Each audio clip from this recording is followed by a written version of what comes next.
Hello দর্শক, আপনারা যারা দেশ ও দেশের বাইরে থেকে দেখতেছেন আমাদের এই চ্যানেলটি, আমরা এই মুহূর্তে যেখানে অবস্থান করতেছি সেটি হলো বাংলাদেশের বৈষম্য বিরোধী ছাত্র আন্দোলনের যে প্রথম শহীদ, যে ভাইটি জীবন দিয়ে দেশটিকে দ্বিতীয়বার স্বাধীন করলো, সেই ভাইয়ের কবরের পাশে ভাই মোহাম্মদ আবু সাহিদ, তেনার কবরের পাশে আমরা অবস্থান করতেছি। আপনারা দেখতে পাচ্ছেন যে এখানে কতটা ভিড়, মানুষের তাল, মানুষ কতটা স্বৈরাচারের হাত থেকে বেঁচে কত আনন্দিত, এবং আবু সাইদের ভাইয়ের কবরের পাশে সবাই কিন্তু তারা আবু সাইদ ভাইয়ের জন্য দোয়া করতেছেন, এবং তার কবরের পাশে এসে অনেক লোক জমা হয়ে রাস্তায় ভিড়, পুরা বাড়ির আশপাশে যেখানে সেখানে অনেক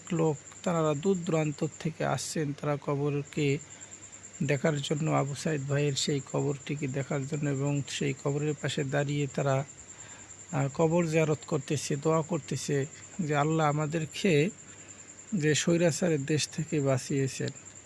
তো হ্যালো দর্শক, আপনারা দেখতেই পাচ্ছেন যে এটি হলো আবু সাইদ ভাইয়ের কবর, আর কতটা লোকের সমাগম এখানে হচ্ছে।